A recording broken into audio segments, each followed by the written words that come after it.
Hi, welcome back to Being Human and Supporting Teens. I'm Brittany Maxwell Techmeyer. And I'm Becky Rowlett. All right, Becky, today we want to talk about how do we orient our parenting as kids are getting older and becoming teens? So, do you have like a top, I don't know, top five, maybe who's Mm, counting, right? right. What are some of your nuggets from you being a parent and also from being a clinician? What do adults or need to give to teens today? I think with teens, it's starting to encourage independence in little ways. Absolutely. Whether it's teaching them how to wash their clothes. Um, a big thing that you and I were talking about is teaching children to become an advocate for Yeah. themselves Hmm. and modeling it and doing it in a kind way because that's the challenge. Like if I'm going to go up to a teacher and I'm a kid, how do you gently draw attention to inconsistencies Hmm. without the teacher feeling as though you're attacking them? Right. Being disrespectful. Mm-hmm. Yeah. Yeah.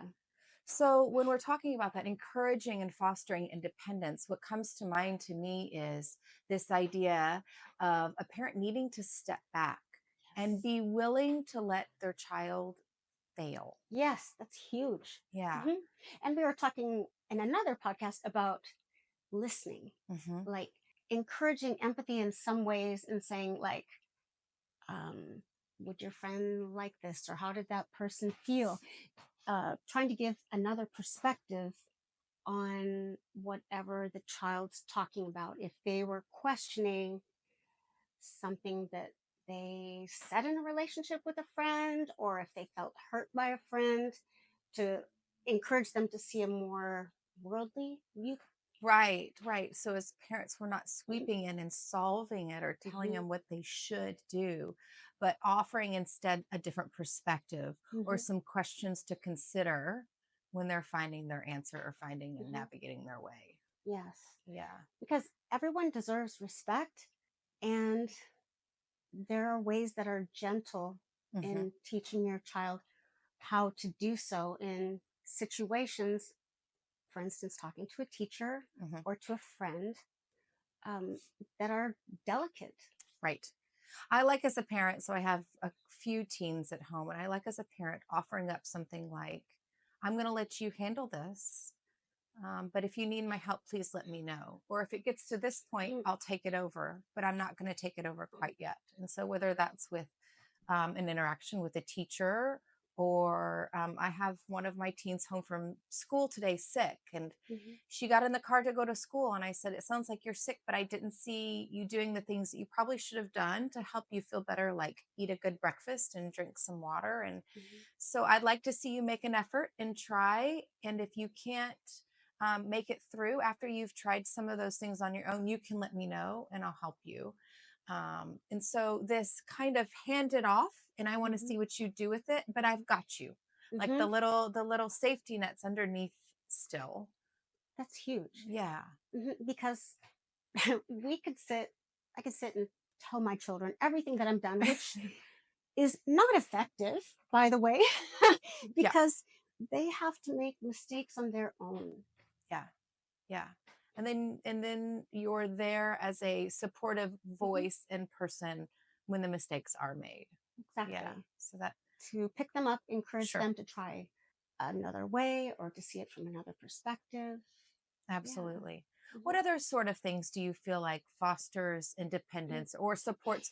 We were talking a bit about that key component of resilience mhm. needed in teens today. What do you think kind of provides resiliency? Allowing children to make their own choices. Hmm. Um, and just thinking about whether it's choosing classes, Hmm. um, if you've got a child that's a perfectionist and wants to take all AP classes, like, is that realistic? Hmm. Um, Trying to see a child as a whole Hmm. when it comes to their health, their mental health. When I say health, I mean physical health as well, Hmm. social aspects, because now's the time that they learn to develop those skills, and that lasts a lifetime. Right. As parents, you're kind of Hmm. tracking, making sure the whole person is online and being supported. I like that. I think that is a good way to think about how do we support teens. It's like, And I think too, what we've talked about is modeling.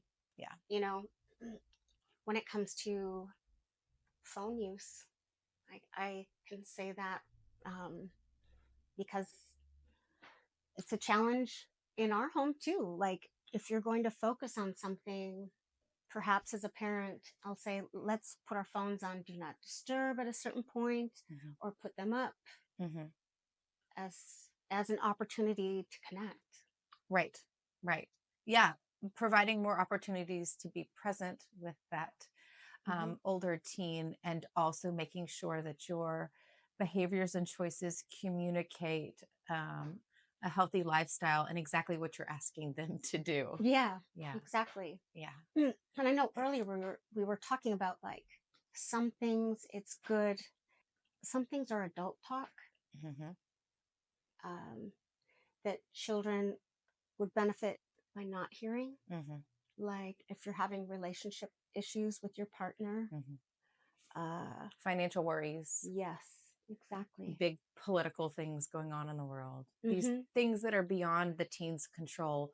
We have to often be reminded that they are still children and they are not adults living in the adult world quite yet. Yeah. And there's time for that down the Hmm. road. And if you were an anxious child like I was when I was young, um, my parents tried to hide some things, and I chose to see it. hmm So, like, I think just saying, being mindful and saying, hey, why don't you go play in your room or spend some time with a friend, hmm um, to distract the child from kind of fixating on things that aren't healthy for Right, themselves. right. They're not quite ready for. Yeah, Yeah. Hmm. yeah. Well, those are all really good. Really good. Yeah, I think the key component is remembering that teens are still kids Yes.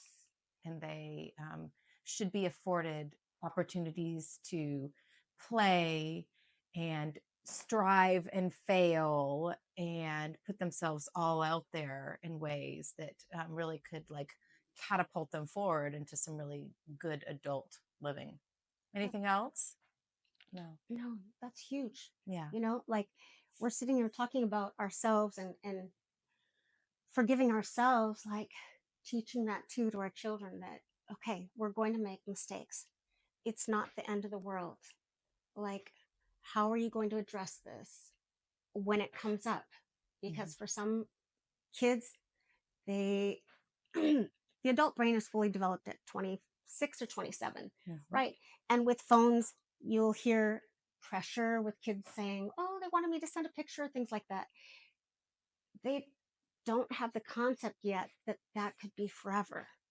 And that can seem really devastating to kids at times.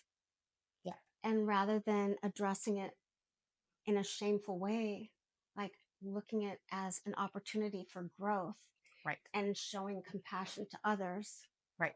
is huge. Yeah. Yeah. They just don't have the wisdom of life quite yet. And so Mm-hmm. like allowing those opportunities to develop and come. Mm-hmm. Yeah.